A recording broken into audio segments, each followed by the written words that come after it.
কোনো বিশেষ ব্যক্তি বা রাজনৈতিক দলের সাথে অতি ঘনিষ্ঠতায় বাংলাদেশের জনগণের সাথে দূরত্ব সৃষ্টি করে ভারত। সেই সাথে সীমান্তে হত্যা দুদেশের পারস্পরিক বিদ্বেষকে আরও উস্কে দেয়। এমনই অভিমত আন্তর্জাতিক গবেষক ও বিশ্লেষকদের। তাদের মতে দুই দেশের সম্পর্ক সমতার ভিত্তিতেই হওয়া দরকার। দুদেশের রাজনীতিতে ইতিবাচক সম্পর্ক গড়তে উদার হতে হবে ভারতকেই। জুলাই আগস্টে তৎকালীন আওয়ামী লীগ সরকারের নৃশংসতার বিরুদ্ধে ন্যায় বিচার নিশ্চিত করতে প্রতিশ্রুতিবদ্ধ অন্তর্বর্তী সরকার। সম্প্রতি ভারতীয় গণমাধ্যম প্রেস ট্রাস্ট অফ ইন্ডিয়ায় এক সাক্ষাৎকারে প্রধান উপদেষ্টা ড মোহাম্মদ ইউনূস বলেছেন, শেখ হাসিনাকে দেশে ফিরিয়ে আনতে ভারতের ইতিবাচক সাড়া জরুরি। তার বিচার হতে হবে আন্তর্জাতিক মানদণ্ডে। আন্তর্জাতিক সম্পর্ক বিশ্লেষকরা বলছেন, ভারত সবসময় দেশের জনগণ থেকে দূরে থেকে একটি রাজনৈতিক দলের প্রধানের সাথে সুসম্পর্ক বজায় রেখেছে। এমন দৃষ্টিভঙ্গি বদলের সময় এসেছে এখন।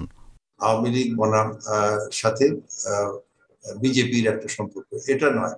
বাংলাদেশের সাথে ভারতের সম্পর্ক হবে এবং সেটা হবে আন্তর্জাতিক মানদণ্ড অনুযায়ী, এবং সেটাই আমরা তাতে হবে কি আমাদের উভয় দেশের জনগণই উপকৃত হবে। আমরা কিন্তু কোনো বৈরী সম্পর্ক কারোর সাথে চাই না। আমাদের সাথে সবার সাথে বন্ধুত্ব হবে, কিন্তু সেই বন্ধুত্বটা হবে সমতা ভিত্তিক। সম্প্রতি কুলাউড়ায় ভারতীয় সীমান্তরক্ষী বাহিনী বিএসএফ এর গুলিতে স্বর্ণা দাস নামের এক কিশোরীর মৃত্যু হয়েছে। এর কড়া প্রতিবাদও করেছে সরকার। সীমান্তে হত্যা শূন্যে নামিয়ে আনতে দুই দেশ প্রতিশ্রুতিবদ্ধ হলেও বাস্তবে এর প্রতিফলন নেই। চীনের বর্ডারে যেটা 96-তে যেটা করেছে, যে 2 কিলোমিটারের মধ্যে তারা কোনো অস্ত্র আনবে না, তাই যদি হতে পারে এবং চীনের সাথে যদি হতে পারে, তাহলে সেই ধরনের চিন্তাভাবনা কেন বাংলাদেশের সাথে করে না? কেন একেবারে লাইভ অ্যামুনিশন ব্যবহার করা হচ্ছে?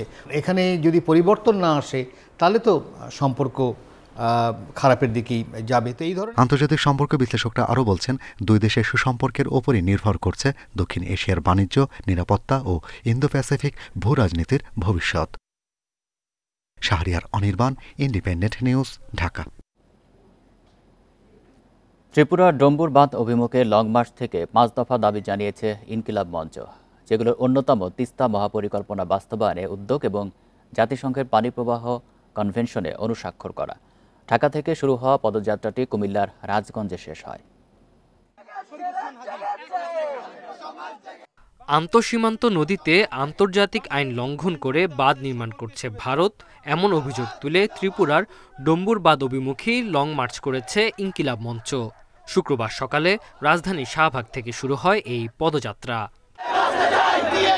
বিভিন্ন পয়েন্টে পথসভা করে বিকেলে টাউন হল মাঠে পৌঁছায় এই মিছিল। সেখানে সার্বভৌম সমাবেশের আয়োজন করা হয়। আওয়ামী লীগ সরকারের সহায়তায় ভারত পানি সন্ত্রাসের মাধ্যমে বাংলাদেশের মানুষের উপর সীমাহীন জুলুম করছে বলে অভিযোগ করেন বক্তারা। 50 বছরের বেশি সময় ধরে ভারত আমাদের 54টি আন্তঃসীমান্ত নদীতে আমাদেরকে না জানিয়ে এই 54টার অন্তত 30টা নদীতে তারা অসংখ্য বাঁধ নির্মাণ করেছে। আইন ভঙ্গ করার দায়ে আন্তর্জাতিক আদালতে বিচার করতে হবে। ত্রিপুরা থেকে নেমে আসা ঢলে সম্প্রতি পূর্বাঞ্চলের কয়েক জেলায় ভয়াবহ বন্যার কবলে পড়ে। এতে অন্তত 71 জনের প্রাণহানি ঘটেছে, ক্ষতিগ্রস্ত হয়েছে লাখ লাখ মানুষ। পূর্বাঞ্চলে বন্যা হয়েছে বলে অভিযোগ লং মার্চে অংশগ্রহণকারীদের। আগ্রাসন বন্ধে ভারতের পণ্য বর্জনের আহ্বান জানান তারা। ভারত আমাদেরকে 4 দিক থেকে বন্ধ করে রেখেছে, আমরা কি ভারতীয় পণ্য বর্জন করতে পারি না? সমাবেশ শেষে ডম্বুর বাঁধ অভিমুখে লং মার্চটি কুমিল্লা শহরের রাজগঞ্জে গিয়ে শেষ হয়। Tanzil Hasnat, independent news. সিরাজগঞ্জে বঙ্গবন্ধু সেতুতে ট্রাকের পেছনে যাত্রীবাহী বাসের ধাক্কায় 3 জন নিহত হয়েছেন, আহত আরও 10 জন। পুলিশ জানায়, ভোরে সেতুর ওপর সিরাজগঞ্জ থেকে ঢাকাগামী একটি বাস পাথরবাহী ট্রাককে পেছন থেকে ধাক্কা দেয়। এতে ঘটনাস্থলেই বাস চালকের সহকারী সহ 3 যাত্রী নিহত হন। আহতদের Sirajganj Shaheed M Mansur Ali medical college হাসপাতালে ভর্তি করা হয়। দুর্ঘটনা কবলিত বাসটি বঙ্গবন্ধু সেতু পশ্চিম থানায় রাখা হয়েছে।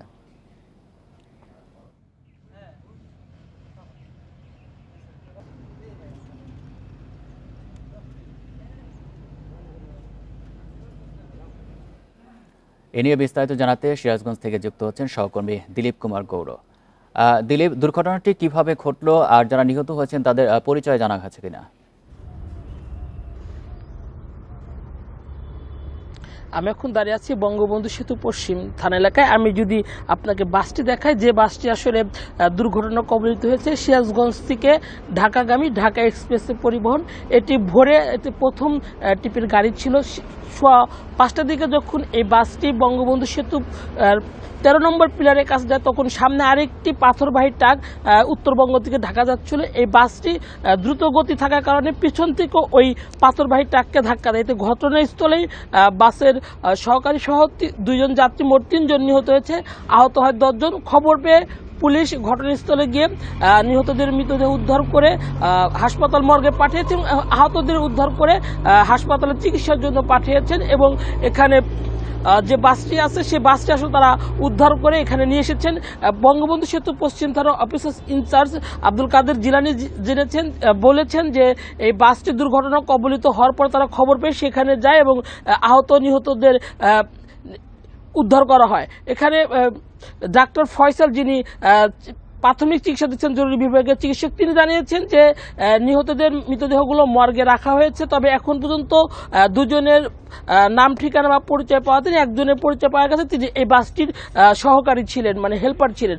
আর যে আহত যারা আছে তাদেরকে চিকিৎসা দেওয়া হয়েছে, কয়েকজনকে চিকিৎসা দিয়ে ছেড়ে দেওয়া হয়েছে এবং কয়েকজনকে হাসপাতালে ভর্তি করা হয়েছে। তার মধ্যে 3 জনের গুরুতর আহত, তবে কেউ শঙ্কাযুক্ত নয়, এইটা জানিয়েছেন। এবং মৃতদেহগুলো রাখা হয়েছে, স্বজন আসলে আসলে মৃতদেহগুলো তাদের কাছে হস্তান্তর করা হতে পারে, এটি পুলিশের পক্ষ থেকে আমাদেরকে জানানো হয়েছে। এবং বাসটি নিয়ে আসা হয়েছে, তারা এই নিয়মিত মামলা বঙ্গবন্ধু সেতু পশ্চিম থানা যিনি অফিসার ইনচার্জ রয়েছেন এবং যারা আহত রয়েছেন, আহতদের 2-1 জন যারা আমাদেরকে জানিয়েছেন যে আসলে এই বাসটি দ্রুত গতির বাস ছিল এবং সকালবেলা আপনারা জানেন যে সড়কটি একটু ফাঁকা থাকে, যে কারণে এই বাসটি দ্রুত গতিতে যাচ্ছিল। গতি বেশি থাকার কারণে কিন্তু আসলে সামনে যে পাথর বোঝাই ট্রাকটি, সেই ট্রাকটিকে দেখে তিনি নিয়ন্ত্রণ আসলে ওই ট্রাকটিকে আঘাত করে এবং দুমড়ে মুচড়ে যায় এবং প্রথমে ডানের অংশের সিটে থাকা 2 জন যাত্রী এবং বাসের সহকারী তিনি নিহত হয় এবং বাসটি একদম দুমড়ে মুচড়ে গেছে। এই বাসটি সিরাজগঞ্জ থেকে ভোর 5টায় ছেড়েছিল বলে আমরা জেনেছি। এটা প্রথম টিপের বাস ঢাকা এক্সপ্রেস, এটি সিরাজগঞ্জ থেকে ঢাকা গাবতলী বাস স্ট্যান্ডে যাওয়ার কথা ছিল। এই ঘটনার কারণে তো এখন পর্যন্ত আসলে এই ছিল আমার কাছে সিরাজগঞ্জে বাস ও ট্রাকের সংঘর্ষের সর্বশেষ খবর।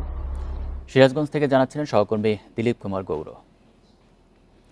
সাবেক মন্ত্রী ও আওয়ামী লীগের সভাপতি মণ্ডলীর সদস্য শাহজাহান খানের 7 দিনের রিমান্ড মঞ্জুর করেছেন আদালত।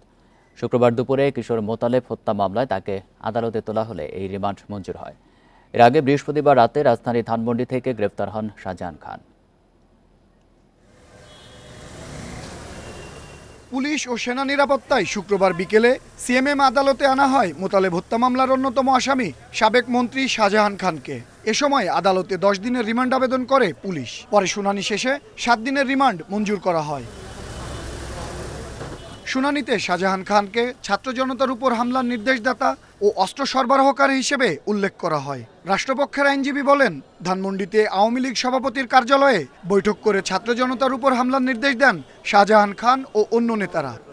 এই শাহজাহান খানের বিরুদ্ধে 14 দলের যে বৈঠক হয়েছিল, ছাত্র জনতা কোটা সংস্কার আন্দোলনকে প্রতিহতের যে ঘোষণা দিয়েছিল, এই শাহজাহান খান একজন অন্যতম এই মামলার 23 নং জাহান্নামী আসামি। বিজ্ঞ আদালত সন্তুষ্ট হয়ে 7 দিনের রিমান্ড মঞ্জুর করেন। এ সময় শাহজাহান খানের শারীরিক অবস্থা বিবেচনায় রিমান্ড বাতিল চান তার আইনজীবীরা। উনাকে 10 দিনের জন্য রিমান্ড চেয়েছিলেন। উনার হার্ট এভাবে ম্যাসিক হয়েছে যে উনি যে কোনো সময় দুর্ঘটনা ঘটতে পারে। এই জন্য আমরা চাচ্ছিলাম উনার রিমান্ড বাতিল পূর্বক উনাকে যেন স্বাস্থ্য বড় যে কোনো হসপিটালে চিকিৎসাধীন রাখা হয়। এর আগে বৃহস্পতিবার রাতে রাজধানীর ধানমন্ডি থেকে শাহজাহান খানকে গ্রেপ্তার করে ঢাকা মহানগর গোয়েন্দা পুলিশ। আনোয়ার সাদাত নূর, ইন্ডিপেন্ডেন্ট নিউজ, ঢাকা। জনগণের হাতে ক্ষমতা ফিরিয়ে দিতেই ছাত্র জনতার সংগ্রাম, এমন মন্তব্য করে বিএনপির সিনিয়র যুগ্ম মহাসচিব রুহুল কবির রিজভী বলেছেন, আওয়ামী দুঃশাসন থেকে রক্ষা পেয়েছে দেশ, আগামীতে কারা ক্ষমতায় আসবে তা ঠিক করবে জনগণ। শুক্রবার বিকেলে রামপুরার মৌলভীর টেকে গণ অভ্যুত্থানে নিহত রিকশা চালক সাগরের পরিবারের সাথে সাক্ষাৎ শেষে রিজভী বলেন, শেখ হাসিনার দুঃশাসনের বিরুদ্ধে দাঁড়ানো মানুষের অবদান জাতি চিরদিন স্মরণ রাখবে। তাদের অবদান স্বীকার না করলে দেশে গণতন্ত্র থাকবে না উল্লেখ করেন তিনি। বিরোধী দলের নেতাকর্মীদের মিথ্যা মামলা প্রসঙ্গে রিজভী বলেন, এখনও দেশবিরোধী চক্রান্ত চলছে, সবাই মিলে এসব ষড়যন্ত্র রুখে দাঁড়াতে হবে বলে উল্লেখ করেন রিজভী।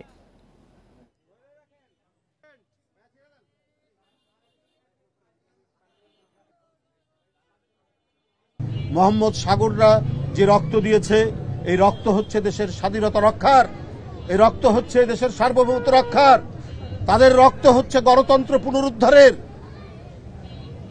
এই মহিমান্বিত আত্মদানকে আমরা কলঙ্কিত করতে দেব না। যদি কেউ আমাদের দিকে অশুভ দৃষ্টি নিয়ে তাকায়, আমরা ঠিক তার উপযুক্ত জবাব দিতে প্রস্তুত আছি। কারণ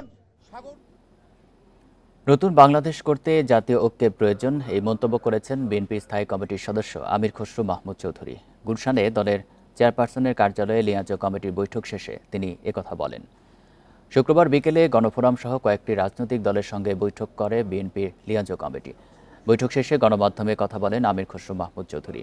তিনি অভিযোগ করেন, আনসার বাহিনীর পরে পোশাক শিল্প নিয়ে ষড়যন্ত্রে নেমেছে একটি দল।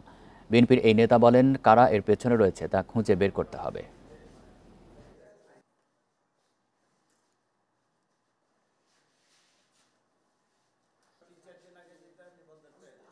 নতুন বাংলাদেশের মানুষের যে স্বপ্ন, সেটা পূরণে আমরা সম্মিলিতভাবে আমরা সবাই মিলে কাজ করব।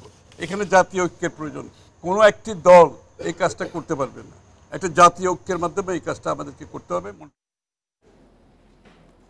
জাতীয় সঙ্গীত পরিবর্তনের ষড়যন্ত্র রুখে দিতে দেশের বিভিন্ন জেলায় মানববন্ধন সহ নানা প্রতিবাদ কর্মসূচি পালন করেছে উদীচী সহ বিভিন্ন সাংস্কৃতিক সংগঠন। কর্মসূচিতে জাতীয় পতাকা উত্তোলন ও জাতীয় সঙ্গীত পরিবেশন করেন সাংস্কৃতিক কর্মীরা। এই ধরনের চক্রান্তের বিরুদ্ধে সবাইকে ঐক্যবদ্ধ হওয়ার আহ্বান জানান তারা।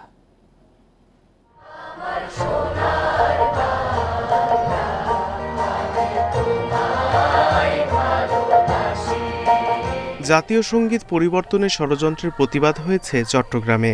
শুক্রবার বিকেলে চট্টগ্রামের চেরাগী পাহাড় মোড়ে সমবেত কণ্ঠে জাতীয় সঙ্গীত পরিবেশন করে সাংস্কৃতিক, সামাজিক বিভিন্ন সংগঠন সহ অংশ নেন নানা শ্রেণী পেশার মানুষ। এটিকে কোনোভাবে বিভাজন, কোনোভাবে বিতর্কিত করা হোক, এমনকি বাতিলের কথা বলছে, বাতিল করা হোক, এটা আমরা মনে করি আমাদের যে হাজার বছরের অর্জনের প্রতি একটি অসম্মান প্রদর্শন করা হবে। রাজশাহী নগরীর 0 পয়েন্টে মানববন্ধন ও বিক্ষোভ করে বাংলাদেশ উদীচী শিল্পী গোষ্ঠী। জাতীয় সঙ্গীত পরিবর্তনের চক্রান্ত রুখতে সবাইকে এক হওয়ার আহ্বান জানান তারা। এই জাতীয় সঙ্গীতের প্রতি আপনারা কিন্তু হাত দিয়েন না, এই জাতীয় সঙ্গীতে কিন্তু হাজার মানুষের রক্ত লেগে রয়েছে। জাতীয় সঙ্গীত নিয়ে ষড়যন্ত্র রুখে দাঁড়াও, পথে নামো, কণ্ঠে ধরো স্লোগানে মাগুরা শহরের চৌরঙ্গি মোড়ে মানববন্ধন হয়েছে। এ ধরনের চক্রান্ত প্রতিরোধের তীব্র প্রতিবাদ জানায় উদীচী সহ বিভিন্ন সংগঠন ও সাধারণ মানুষ। বাংলাদেশের মানুষের কাছে উদাত্ত আহ্বান জানাচ্ছি, এই ষড়যন্ত্র রুখে দিতে এখনই আমাদের একত্রিত হতে হবে। পটুয়াখালীতে জাতীয় সঙ্গীত পরিবেশন করে সাংস্কৃতিক কর্মীরা। বাংলাদেশ উদীচী শিল্পী গোষ্ঠীর আয়োজনে প্রেস ক্লাবে অনুষ্ঠানে অংশ নেয় খেলাঘর, মুক্ত প্রাঙ্গণ সহ বিভিন্ন সাংস্কৃতিক সংগঠনের কর্মীরা। জাতীয় সঙ্গীত পরিবর্তনে ষড়যন্ত্র রুখতে রাস্তায় নেমেছে কুষ্টিয়ার সাংস্কৃতিক কর্মীরা। পৌরসভার বিজয় উল্লাস চত্বরে জাতীয় পতাকা উত্তোলন ও জাতীয় সঙ্গীত পরিবেশন করা হয়। ঝিনাইদহ সহ বিভিন্ন জেলায় জাতীয় সঙ্গীত গেয়ে প্রতিবাদ জানায় বিভিন্ন সংগঠন, সাংস্কৃতিক কর্মী ও নানা শ্রেণী পেশার মানুষ। Sadequr Rahman Siddiqui, independent news. বৈষম্য বিরোধী ছাত্র আন্দোলনে সহিংসতা ও নৃশংসতার প্রত্যক্ষদর্শী অনেকেই ভুগছেন তীব্র উদ্বিগ্নতা, ঘুমের সমস্যা সহ নানা মানসিক অস্থিরতায়। কেউ কেউ ঘুমের মধ্যে আটকে ওঠেন এখনো। চিকিৎসা না করালে শিক্ষার্থীদের পড়ালেখায় বিঘ্ন ও মানসিক স্বাস্থ্যে দীর্ঘমেয়াদী নেতিবাচক প্রভাবের শঙ্কা বিশেষজ্ঞ চিকিৎসকদের।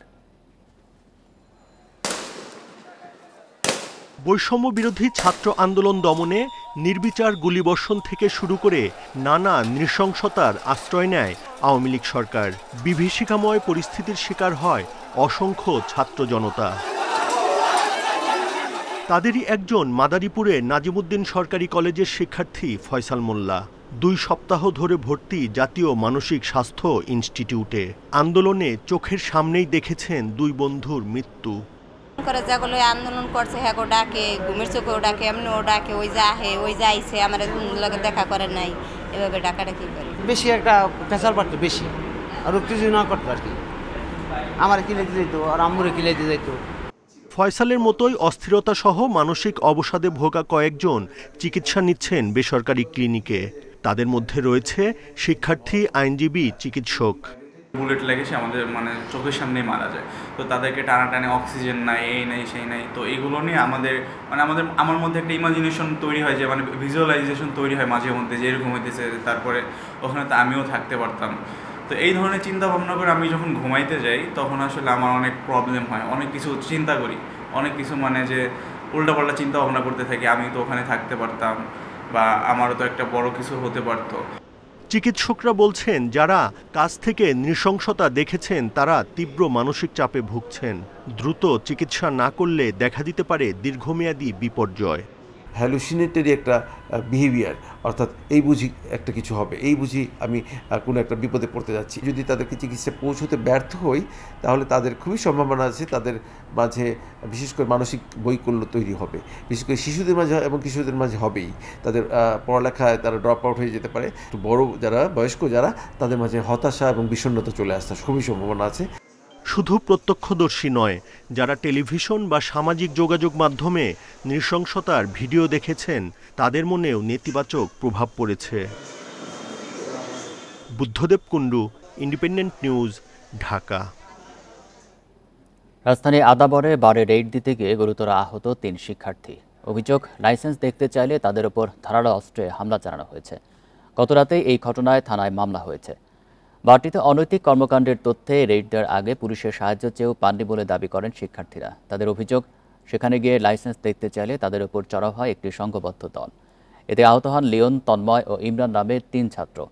পরে আদাবর থানায় বার মালিকসহ 15 থেকে 20 জনকে আসামি করে হত্যা চেষ্টা মামলা দায়ের করেন তারা। এর আগে 8 আগস্ট এই হলিউড বার থেকে লুট হয় 11 লাখ টাকা। এ ঘটনায় গণমাধ্যমের সঙ্গে কথা বলতে চায়নি আইনশৃঙ্খলা বাহিনী।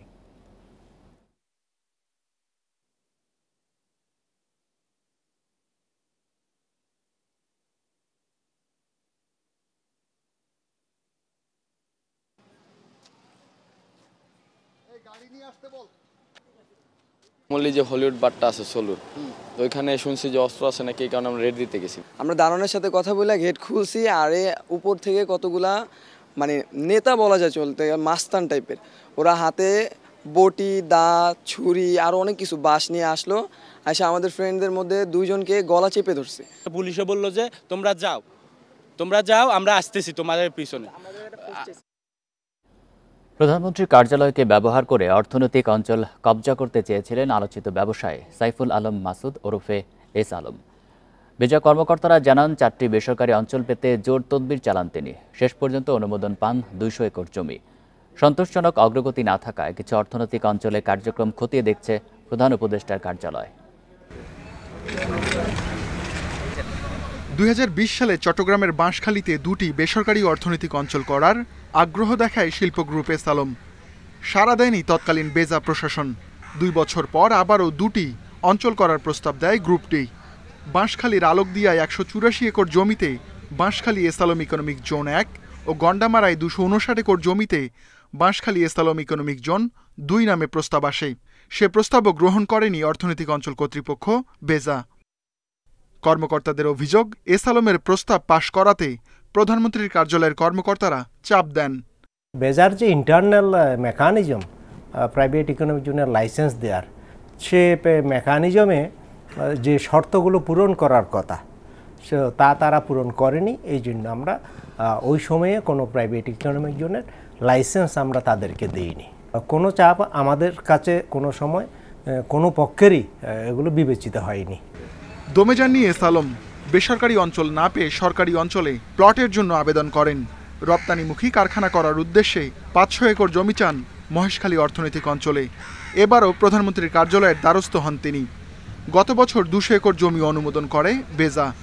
মূল্য বাবদ 12 কোটি টাকাও দিয়েছেন এস আলম, কিন্তু সরকার পতন হওয়ায় জমি বরাদ্দের চুক্তি থেমে গেছে। এই ধরনের বাণিজ্য গ্রুপগুলো যদি দুর্নীতির সাথে যুক্ত থাকেন, এবং সেই ধরনের অভিযোগ আছে।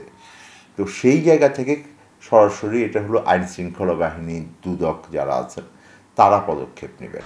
বেজা কর্মকর্তারা জানান, যেসব প্রতিষ্ঠান জমি নিয়ে কাজ শুরু করেনি তাদের ব্যাপারে ব্যবস্থা নেওয়া হচ্ছে, বাতিল হতে পারে চুক্তি। এছাড়া ভারতীয় অর্থনৈতিক অঞ্চল সহ দুটি অঞ্চলের সন্তোষজনক অগ্রগতি না হওয়ার কারণ খতিয়ে দেখছে প্রধান উপদেষ্টার দপ্তর। বাতিল হতে পারে এই দুই উদ্যোগ। Ruhul Amin, independent news, Dhaka. ক্ষমতার অপব্যবহার করে বনের জমি দখল করে কারিগরি প্রশিক্ষণ কেন্দ্র করে তোলেন আওয়ামী লীগ আমলের আমলা শফিউল আলম। জাতীয় বন নীতিকে উপেক্ষা করে 2017 সালে বনের 155 একর জমি বরাদ্দ নেন সাবেক এই মন্ত্রিপরিষদ সচিব। এতদিন এ নিয়ে কোনো আপত্তি না উঠলেও সম্প্রতি জমি ফেরত পেতে মন্ত্রণালয়ে চিঠি দিয়েছে বন বিভাগ। রামুর খুনিয়াপালং এলাকার এই প্রাকৃতিক বনের দায়িত্বে বন বিভাগ। স্থানীয় উপকারভোগী ছাড়াও নিয়মিত পাহারা দেন বন কর্মীরা। তবে এত কিছুর পরও এই বনের ভেতরে গড়ে উঠেছে শহীদ এটিএম জাফর আলম মাল্টিডিসিপ্লিন একাডেমি। 2017 সালের শেষ দিকে মুক্তিযুদ্ধে শহীদ ভাইয়ের নামে সংরক্ষিত বনের জমি বরাদ্দ নেন আওয়ামী লীগ সরকারের আমলা শফিউল আলম। 155 একর জমির উপর গড়ে তোলেন কারিগরি প্রশিক্ষণ একাডেমি। আগে ছিল এটা হইলে বড় সরকারি বাগান ছিল, মানে 92 বাগান হতো, সরকারি বাগান ছিল। এখন গাছ গুছলা খাটিয়া একটা প্রতিষ্ঠানগুলি করছে।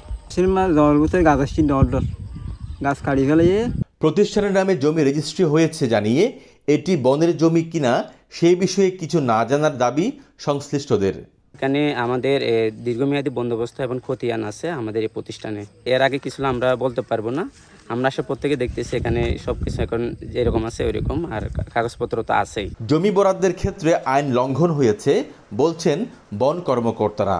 এই ভূমি মন্ত্রণালয় কর্তৃক সরাসরি এটাকে ওই একাডেমি নামে বরাদ্দ দেওয়া হয়েছে, কিন্তু এইটা সরাসরি দেওয়া যায় না, কারণ এটা বন বিভাগের রক্ষিত বনভূমি। এটাকে আমাদের পরিবেশ, বন ও জলবায়ু পরিবর্তন মন্ত্রণালয়ের অনুমতি সাপেক্ষে এটাকে দিতে হয়। বনের জমি দখলমুক্ত করে দখলকারীদের আইনের আওতায় আনার তাগিদ পরিবেশ কর্মীদের। এভাবে যদি সরকারি প্রভাবশালী আমরা প্রভাব খাটিয়ে যদি বনের ভূমি দখল করে, তাহলে অচিরে বনভূমি কমে আসবে এবং বনবিতে স্থাপনা নির্মাণ করা এটি একটি মারাত্মক অপরাধ। আমরা দাবি করছি এটি অতি দ্রুত সময়ের মধ্যে ভেঙে ফেলা হোক এবং বনের জমি বন বিভাগকে বুঝিয়ে দেওয়া হোক। 2015 সালের অক্টোবর থেকে 2019 সালের অক্টোবর পর্যন্ত মন্ত্রিপরিষদ সচিব ছিলেন শফিউল আলম। তার বিরুদ্ধে অসংখ্য অনিয়মের অভিযোগ রয়েছে। তৌফিকুল ইসলাম, ইন্ডিপেন্ডেন্ট নিউজ, কক্সবাজার। সাভার ও আশুলিয়া শিল্পাঞ্চলে কাজে ফিরেছেন পোশাক শ্রমিকেরা। এখনও কোনো অসন্তোষ বা কর্মবিরতির খবর পাওয়া যায়নি। সকাল থেকে শিল্পাঞ্চলের বিভিন্ন পোশাক কারখানার শ্রমিকদের তাদের কর্মস্থলে যোগ দিতে দেখা গেছে। সকাল 8টার পর থেকে বিভিন্ন কারখানায় শুরু হয়েছে উৎপাদন। অপ্রীতিকর পরিস্থিতি এড়াতে বাড়ানো হয়েছে সেনা টহল। এছাড়া সতর্ক অবস্থানে রয়েছে শিল্প পুলিশও। গত কয়েকদিন ধরে চাকরি প্রত্যাশী ও কয়েকটি কারখানার শ্রমিকদের আন্দোলনের মুখে শ্রমিক অসন্তোষ দেখা দেয় আশুলিয়া গাজীপুরের শিল্পাঞ্চলে।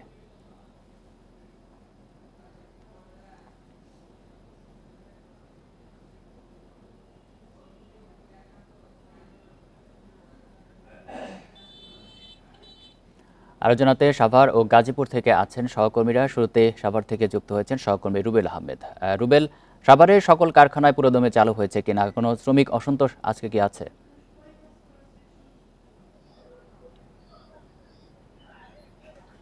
দেখুন, আপনি জানেন যে সাভার শিল্পাঞ্চলের যে পোশাক কারখানাগুলো রয়েছে সেগুলোতে সকাল 8টা থেকে উৎপাদন শুরু হয় এবং সেই 8টার আগে কিন্তু শ্রমিকরা তাদের নিজ নিজ কর্মস্থলে প্রবেশ করে। আমরা সকাল থেকে এখন পর্যন্ত পুলিশ, শ্রমিক নেতা এবং শ্রমিকদের সাথে কথা বলে যে বিষয়টি জানতে পেরেছি সেটি হচ্ছে যে সাভার শিল্পাঞ্চলের যে পোশাক কারখানাগুলো রয়েছে, শিল্প কারখানাগুলো রয়েছে, সবগুলোতে আজকে সকাল থেকে উৎপাদন শুরু হয়েছে এবং স্বাভাবিক দিনের মতো এই কারখানাগুলোতে শ্রমিকরা প্রবেশ করেছে বলে আমরা বিভিন্ন সূত্র থেকে জানতে পেরেছি এবং সকালে আমরাও সরজমিনে দেখতে পেয়েছি শ্রমিকদের কর্মস্থলে যোগ দিতে। অর্থাৎ সকাল থেকে এখন পর্যন্ত সাভার আশুলিয়া শিল্পাঞ্চলের কোনো শিল্প কারখানাতে শ্রমিক অসন্তোষের খবর আমরা পাইনি।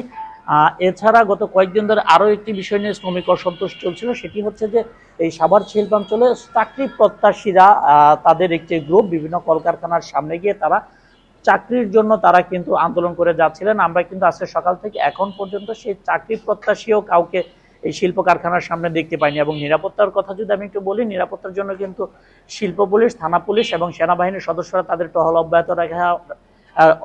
অব্যাহত রেখেছে এবং বিভিন্ন কারখানার সামনে আমরা অতিরিক্ত পুলিশ মোতায়েন করে রাখতে দেখেছি। এছাড়া কারখানার পক্ষ থেকে নিজস্ব ব্যবস্থাপনায় তাদের যে নিরাপত্তা কর্মী ছিল, সেই নিরাপত্তা কর্মীদের কিন্তু তাদেরও নিরাপত্তার বিষয়টি বৃদ্ধি করেছে। আমরা দেখতে পেয়েছি অনেক কারখানার সামনে স্থানীয় যারা রয়েছে তারাও কিন্তু শিল্প কারখানাগুলোর রক্ষার স্বার্থে তারাও শিল্প কারখানার সামনে অবস্থান নিয়ে তারা যে কোনো ধরনের ভাঙচুর বা যে কোনো ধরনের নাশকতা ঠেকাতে তৎপর রয়েছে। সব মিলে যদি বলি, সকাল থেকে এখন পর্যন্ত সাভার আসলে আর কোথাও আমরা শ্রমিক অসন্তোষ এবং কর্মবিরতির খবর পাইনি। রুবেল, আপনি থাকবেন আমাদের সাথে। আমরা এবার গাজীপুরের পরিস্থিতি জানবো। সেখান থেকে আছেন সহকর্মী আবুল হাসান। আবুল হাসান, গাজীপুরের কারখানাগুলোয় সব শ্রমিক কাজে যোগ দিয়েছেন কিনা, আর নিরাপত্তা ব্যবস্থা কেমন সেখানে নেওয়া হচ্ছে সে বিষয়টিও জানাবেন। দেখুন, আমি শিল্প পুলিশের একজন কর্মকর্তার সঙ্গে কথা বলেছিলাম। তিনি যেটি জানিয়েছেন যে গাজীপুরে 2000-এরও বেশি তৈরি পোশাক কারখানা রয়েছে এবং বেশিরভাগ কারখানা আজকে খোলা রয়েছে এবং সকাল 8টা থেকে কিন্তু তাদের যে কর্মচাঞ্চল্য সেটি শুরু হয়েছে এবং শ্রমিকরা এর আগে দলে দলে কারখানায় প্রবেশ করেছেন এবং কারখানার যে নিরাপত্তার নিজস্ব কর্মী রয়েছে তারা সতর্ক অবস্থানে আছেন এবং শ্রমিকদেরকে কাজ দেখিয়ে তাদেরকে কিন্তু ভিতরে নিচ্ছেন। এবং এখন আমরা যে খবরটি পেয়েছি যে গাজীপুরে নাওজোর এলাকায় একটি কারখানায় লাঠিসোঁটা নিয়ে কয়েকজন মানুষ নামার চেষ্টা করেছিল, তখন সেনাবাহিনী এবং আইন শৃঙ্খলা বাহিনীর সদস্যরা তাদেরকে তাৎক্ষণিক সেখান থেকে সরিয়েছেন এবং এখন কিন্তু গাজীপুরের পুরো পরিস্থিতি শান্ত রয়েছে, স্বাভাবিক রয়েছে। এবং শিল্প পুলিশ আমাদেরকে যেটি জানিয়েছেন যে তাদের অতিরিক্ত শিল্প পুলিশের সদস্য ছাড়াও জেলা পুলিশ এবং মহানগর পুলিশ বিভিন্ন পয়েন্টে অবস্থান নিয়ে কাজ করে যাচ্ছে। এছাড়া বিজিবির টহল রয়েছে, সেনাবাহিনীর টহল রয়েছে এবং তিনি বলছেন যে নাশকতাকারী যারাই থাকুক না কেন তাদের চিহ্নিত করে তারা কোনো এক্ষেত্রে কোনো ছাড় দেবেন না। এবং আপনাকে বলে রাখি যে এর মধ্যে গতকাল কিন্তু কোনাবাড়ির বিচিক এলাকা থেকে নিরাপত্তা কর্মীকে এই যে গার্মেন্টসের যে অস্থিতিশীল অবস্থা সেই উস্কে দেওয়ার অভিযোগে একজনকে কিন্তু তারা আটক করেছেন এবং এই ধরনের অভিযান কিন্তু আইন শৃঙ্খলা বাহিনীর পক্ষ থেকে অব্যাহত থাকবে বলে আইন শৃঙ্খলা বাহিনীর পক্ষ থেকে আমাদের জানানো হয়েছে। এবং আজকে যে চিত্রটি আমি এখন দেখতে পাচ্ছি যে গাজীপুরে কোথাও কোনো অপ্রীতিকর ঘটনার খবর নেই। সবগুলো কারখানাতেই সকাল 8টা থেকে কাজ করছেন শ্রমিকরা এবং যে শ্রমিকরা আছেন এখানকার ঊর্ধ্বতন কর্মকর্তারা আছেন সবাই তাদের নিজ নিজ দায়িত্ব পালন করছেন। তাদের বিভিন্ন যে সেকশন রয়েছে সেই সেকশনগুলোতে কিন্তু পুরোদমে এখন কাজ চলছে। মোটা দাগে বলা চলে যে গাজীপুরের পরিস্থিতি এখন মোটামুটি শান্ত রয়েছে। এছাড়া গত কয়েকদিন আগে যে আন্দোলন হয়েছিল দুটি ভাগে, একটা হচ্ছে চাকরি প্রত্যাশী আর একটা ছিল নিয়মিত শ্রমিকদের বিভিন্ন দাবি দেওয়া নিয়ে। কিন্তু এখন নিয়মিত শ্রমিকদের দাবি দেওয়া নিয়ে কোনো আন্দোলন এখন পর্যন্ত আমরা খবর পাইনি। তবে চাকরি প্রত্যাশীর লোকজন কিন্তু এখনো বিভিন্ন কারখানায় গিয়ে ভিড় করছেন এবং তারা চাকরি আশা করে তারা কিন্তু বিভিন্ন সময় আন্দোলনে নামার চেষ্টা করছেন। এই ছিল গাজীপুরের শিল্প খাতের সর্বশেষ পরিস্থিতির খবর। সাভার এবং গাজীপুর থেকে জানাচ্ছেন আমাদের সহকর্মীরা। তথ্য প্রযুক্তি বিষয়ক শিক্ষার্থীদের মেধার মূল্যায়ন করতে দ্রুত আইসিটি ক্যাডার বাস্তবায়নের দাবি জানিয়েছে গভর্নমেন্ট আইসিটি অফিসার্স ফোরাম। তাদের অভিযোগ, একটি মহল নিজেদের স্বার্থে আইসিটির জন্য পৃথক ক্যাডার বাস্তবায়নে বাধা হয়ে দাঁড়িয়েছে। শুক্রবার রাজধানীর কারওয়ান বাজারে সংবাদ সম্মেলনে একথা জানান আইসিটি ডিভিশনের কর্মকর্তারা। ডিজিটাল আর স্মার্ট বাংলাদেশের নামে আওয়ামী লীগ সরকারের আমলে করা হয়েছে নানা প্রকল্প, খোলা হয় বিভিন্ন সংস্থা, কিন্তু অভিযোগ আছে তথ্য প্রযুক্তি বিষয়ে অভিজ্ঞ মানুষদের জায়গা হতো না সেসব খাতে। ফলে সরকারি চাকরিতে আগ্রহ হারান এ বিষয়ে শিক্ষার্থীরা। সংশ্লিষ্টরা বলছেন, আইসিটি গ্র্যাজুয়েট কর্মকর্তা থাকা সত্ত্বেও থার্ড পার্টির মাধ্যমে কাজ করাতে বড় অঙ্কের টাকা খরচ করত মন্ত্রণালয়। এক্ষেত্রে এটুআইয়ের মতো সংস্থাগুলো হয়ে ওঠে সরকারের আধিপত্যের অন্যতম হাতিয়ার। ফলে সাইবার খাতে ঝুঁকি ও খরচ উভয়ই বেড়েছে। সরকারের পয়সায় যে এটুআই যে সিস্টেমগুলো ডেভেলপ করেছে সেই সিস্টেমগুলো এখন এটুআই এর মানে এজেন্সি একটা বেসরকারি এজেন্সির হাতে কিন্তু এখন এই সমস্ত সরকারের যে মেধাস্বত্ব, এই মেধাস্বত্ব নিয়ে তারা আবার ব্যবসার মতো করে এটা পরিচালনা করবে। আইসিটি অফিসার্স ফোরাম বলছে, দেশে আইসিটি অধিদপ্তরে 2000 কর্মকর্তা থাকলেও তাদের নীতি নির্ধারণী পর্যায়ে রাখা হয় না। বিশেষ কতিপয় আমলা তাদের সুবিধার্থে, তাদের কি সুবিধা আসলে? তাদের সুবিধা হচ্ছে যে আমাদের যে কনসালটেন্ট যারা আছে, কনসালটেন্টের মাধ্যমে যদি কোনো কাজ করানো হয়, প্রজেক্ট বাস্তবায়ন করা হয়, তাহলে একই কাজ 2বার 3বার করাতে পারে, একই টাকা বারবার নিতে পারে। আইসিটি সচিবের স্বাক্ষর নিয়ে ক্যাডার বাস্তবায়নে 15 আগস্ট প্রধান উপদেষ্টা বরাবর একটি প্রস্তাব পাঠানো হলেও এ বিষয়ে কোনো অগ্রগতি নেই বলছে আইসিটি অফিসার্স ফোরাম। উপদেষ্টা মহোদয় আইসিটি ক্যাডারের প্রতি আন্তরিক হওয়া সত্ত্বেও গত 20 দিনেও প্রস্তাবটি আইসিটি ডিভিশন থেকে মাননীয় প্রধান উপদেষ্টা বরাবর না যাওয়া কতিপয় আমলা ও গোষ্ঠী বিশেষের অনীহা বলে আমরা মনে করি। আইসিটি ক্যাডার বাস্তবায়ন হলে শিক্ষার্থীদের জন্য নতুন সম্ভাবনা তৈরির পাশাপাশি এই খাতের কার্যক্রম আরও গতিশীল হবে বলেও দাবি সংশ্লিষ্টদের। আইসিটি সিকিউরিটি আছে। ইকরামুল কবির, ইন্ডিপেন্ডেন্ট নিউজ, ঢাকা। বন্যা ও টানা বৃষ্টিতে চট্টগ্রামে অন্তত 70 কিলোমিটার সড়ক বেহাল। ছোট বড় গর্তের কারণে নষ্ট হচ্ছে যানবাহন, বাড়ছে দুর্ঘটনার সংখ্যাও। ক্ষতিগ্রস্ত সড়ক মেরামতের কাজ শুরু হয়েছে জানিয়েছে কর্তৃপক্ষ। বন্যা ও জলাবদ্ধতার কারণে চট্টগ্রাম নগরীর বহদ্দারহাট, মুরাদপুর, হামজারবাগ, বিমানবন্দর সড়ক, অক্সিজেন সড়ক সহ নানা সড়ক ক্ষতিগ্রস্ত হয়। নগরবাসীর অভিযোগ, দীর্ঘদিন মেরামত না করার কারণে বেহাল সড়ক, দুর্ঘটনার শঙ্কায় চালকরা। আমার অনেক টাকা খরচ হয়েছে, গাড়িটা চাল হয়ে গেছে, চাক্কা এগুলো ঠিক করেছে, যে রাস্তায় এই অবস্থা আজকে 3 থেকে 4 মাস ধরে। ফ্লাইওভার করার পর থেকে এই রাস্তাটাই পাশে ঠিক করে নাই, এখন পর্যন্ত ভাঙা। এখানে বৃষ্টি হইলে যেহেতু পানি ওঠে, এখানে শত শত গাড়ি নষ্ট হয়। আমরা সারাক্ষণই ভয়ে থাকি কখন গাড়িটা উল্টে যায়। ইতিমধ্যে কয়েকটি গাড়ি উল্টেছে। ভুক্তভোগীরা বলছেন, সড়কে ছোট বড় গর্তের কারণে নষ্ট হচ্ছে যানবাহন, গাড়ি মেরামতে গুনতে হচ্ছে বাড়তি টাকা। দ্রুত সড়ক মেরামতের দাবি সংশ্লিষ্টদের। এখন কোনো যথাযথ কর্তৃপক্ষ নাই যে আমরা তাদের কাছে বিচার দিব। এখন আমরা সংশ্লিষ্ট যারা এটার সাথে সংযুক্ত সকলের কাছে অনুরোধ করবো যেন মহাসড়কগুলো খুব দ্রুত সময়ের মধ্যে যেন নিরাপদ করে। নগরীর সড়ক সংস্কারে 7 বছরে ব্যয় হয়েছে 2,500 কোটি টাকা। প্রায় 70-80 কিলোমিটার সড়ক ক্ষতিগ্রস্ত হয়েছে এবং আমরা ইতিমধ্যে কাজ শুরু করে দিয়েছি। আগামী আশা করছি যদি বৃষ্টি না হয়, আগামী 2 সপ্তাহের মধ্যে হয়তো আমরা এগুলা মোটামুটি রিপেয়ার কাজটা করতে পারবো। অভিযোগ রয়েছে, নিম্নমানের সামগ্রী দিয়ে কাজের কারণে বিপুল ব্যয়েও পুরোপুরি সুফল পাচ্ছে না নগরবাসী। Ahsan Riton, Independent News, Chittagong. নোয়াখালীর বন্যা কবলিত এলাকায় বাড়তি দামে কিনতে হচ্ছে নৌকা, মাঝিরা ভাড়াও নিচ্ছে বেশি। এতে ত্রাণ ও উদ্ধার কাজ ব্যাহত হওয়ায় বিপাকে পড়েছেন পানিবন্দীরা। রোজান সরবরাহের জন্য বিত্তবানদের এগিয়ে আসার আহ্বান জানিয়েছেন জেলা প্রশাসক। নোয়াখালীতে 3 সপ্তাহ ধরে পানিবন্দী 17 লাখ মানুষ। ডুবে আছে 8 উপজেলার গ্রাম ও শহরের কাঁচা পাকা সড়ক। নৌকা ছাড়া কোথাও বের হওয়ার উপায় নেই। এমন পরিস্থিতিতে জেলা জুড়ে নৌকার কদর বেড়েছে। বাইরের জেলা থেকে নৌকা এনে বিক্রি করছেন মৌসুমি ব্যবসায়ীরা। কাঠের তৈরি ছোট একটি নৌকার দাম 5 থেকে 6,000 টাকা। গত 50 বছর এইদিকে নৌকা আসছিল না, আর নৌকার চলটা বেশি হয়ে গেছে। পানিকান্দি বাড়ি যাওয়ার থেকে নৌকার চলটা বেশি হয়ে গেছে। এখন আমাদের যে অবস্থা, নৌকা কিনতে পারছি, নৌকার দামও বাড়তি, কখন আমাদের রুজি রোজাও গেছে বন্ধই। স্থানীয় ও স্বেচ্ছাসেবীদের অভিযোগ, নৌকার দাম ও ভাড়া বেশি, এতে ত্রাণ ও উদ্ধার কাজ ব্যাহত হচ্ছে। যদিও এমন অভিযোগ মানতে নারাজ মাঝিরা। যান্ত্রিক বা আলাদা খরচ করি সেগুলো, তো সেক্ষেত্রে তারা যদি 500 টাকাও ধরে, আমরা মনে করি in this crisis movement it is not eligible. এই বন্যাতে নোয়াখালীর যে বা স্পেশালি বেগমুন্দ স্বেচ্ছাসেবী সংগঠন যারা কাজ করছে, তাদের সবাইকে একমাত্র নৌকার উপরেও কিন্তু নির্ভর করতে হচ্ছে। ধরেন এখানে রেললাইন পর্যন্ত 300 টাকা, আর মানুষ 6,500 টাকা চাইছে, বেশি কিছু চাইতেছি না, সীমিতের ভিতরে আছে সবগুলো। এ অবস্থায় বিত্তবানদের বন্যা কবলিত এলাকায় ত্রাণ সামগ্রী দেওয়ার জন্য নৌকা সরবরাহের আহ্বান জানিয়েছেন জেলা প্রশাসক।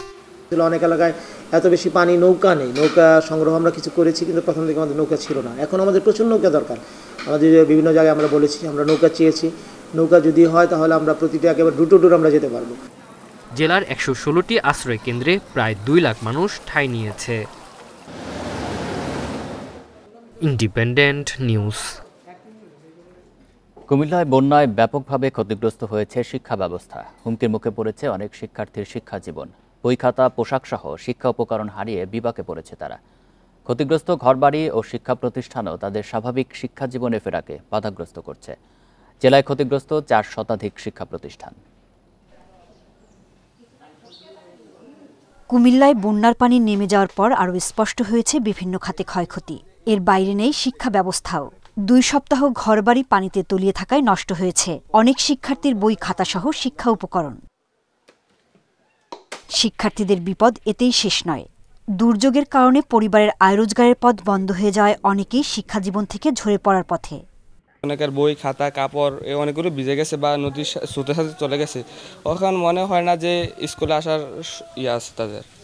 বন্যায় অবকাঠামোগত ক্ষতির কারণে এখনই খোলার অবস্থানেই অনেক প্রতিষ্ঠান। এতে শিক্ষার্থীদের ক্লাস বিমুখ হওয়ার আশঙ্কা দেখা দিয়েছে। ঘরবাড়িতে পানি উঠেছে, এটা তো তারা দেখেছে। এটাতে শিশু মনে কিন্তু একটা বিরাট একটা প্রভাব তৈরি হয়েছে। টিম তৈরি করে ওদের বাড়ি বাড়ি যাইতে হবে তাদের মানসিক অবস্থা তৈরি করার জন্য, আর না হয় তাদেরকে স্কুলে আনা সম্ভব না। তবে শিক্ষার্থীরা যেন স্কুল কলেজে ফিরতে পারে সেজন্য সরকারের পক্ষ থেকে সর্বোচ্চ সহযোগিতার কথা জানিয়েছেন জেলা শিক্ষা কর্মকর্তা। যদি এইরকম কোনো শিক্ষার্থী থাকে যে তার বই পুস্তক নষ্ট হয়েছে অথবা জামা কাপড় অথবা স্কুলের আসার ক্ষেত্রে যদি তাদের কোনো খাদ্যের চাহিদাও যদি পূরণ করতে হয়, সেক্ষেত্রেও আমরা কমিটির মাধ্যমে এটা ব্যবস্থা নিতে পারব। সাম্প্রতিক বন্যায় ক্ষতিগ্রস্ত 104টি প্রাথমিক এবং 205টি মাধ্যমিক বিদ্যালয় ও কলেজ, এছাড়াও ক্ষতিগ্রস্ত 123টি মাদ্রাসা। Independent news. এই ছিল এখনকার সংবাদে। ইন্ডিপেন্ডেন্ট টেলিভিশনের সব খবরের আরও বিস্তারিত জানতে চোখ রাখুন ফেসবুক, এক্স এবং ইউটিউবে। ধন্যবাদ সবাইকে।